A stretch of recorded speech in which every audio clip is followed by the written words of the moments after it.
90'ların ortası ya da ki axırı. Prospekt, bax, prospekt. Və həmin bu yer. Görürsünüz? Baba buralar. Bir de görürsünüz ki, bir nəfər gedir, bir sürü de qoyun qabağında. İnanabilirsiniz. Doğrudan bir sürü qoyunlar gün orta. Prospektin bax belə özü bu hissəsi ilə Fəxri Xiyabanın yanından gedir düz Şəhidlər Xiyabanına kimi. Bəli, olub belə bir olay. O zaman bax burada Qədirlidə bir Məmməd Tağı kişi yaşayırdı. Allah ona rəhmət eləsin. 2 oğul da var idi. İndi doğru dildə desək biz onlara belə yəni dəli deyirdik. Amma ruh xəstə idilər də. Birinin adı Nazim idi. Biri də ki izvesni idi də bəbə. O bəbə bir də nə ilə izvesni idi, məşhur idi. Kartej keçəndə o zaman bizim Allah ona qəni rəhmət eləsin Prezident Heydər Əliyevin karteji çıxırdı, dayanırdı yolda və gişləyirdi də, yəni nə bilim, kes verirdi, neynirdi. İndi bizim prezidentimiz rəhmətli çox müdrik adam olub.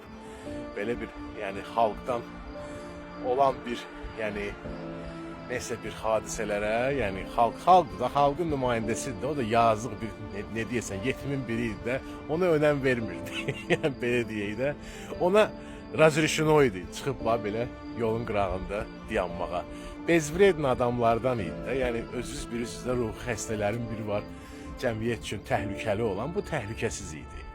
Sözü bunda yox. Amma onun atası Məmməd Tağı kişi bir sürü qoyunla ora bura gün orta. Bir gün ama oldu fövqəladə vəziyyət. Səhv eləmirəmsə deyəsən prezidentin karteci gedən zaman qoyunlar az qalmışdı çıxsınlar yolun ortasına. Burada deyir bıçaq gəldi, çıxdı xırt deyə. Götürdülər həmin qoyunları Məmməd Tağı kişidən aldılar. Yəni aldılar, elə fikirləşməyin, aldılar. Sözsüz ki əvəzinə ona pul verdilər. Yəni bu qoyunların konfiskasiya operasiyasının dalında dayanan o vaxt kimi Hacıbalı Abutalibov idi. Yəni Hacıbalı Abutalibov indi o məsələdən sonra nə zaman ki burada nə ki tədbir olurdu, nə olmurdu, Məmməd Tağı kişi gəlirdi, yaxınlaşırdı həmən o Hacıbalı Abutalibova. Deyirdi ona ki, pulumu ver.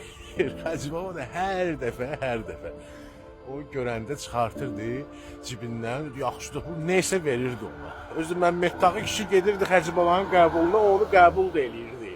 Yəni həmin qoyunların pulunu həmin o Məmməd Tağı kişi bəlkə bir 10 qat artığını aldı da o vaxtı Hacıbabadan. Allah Məmməd Tağı kişiyə də rəhmət eləsin. Allah onun oğullarını da rəhmət eləsin. Bax belə bir olay sizin üçün.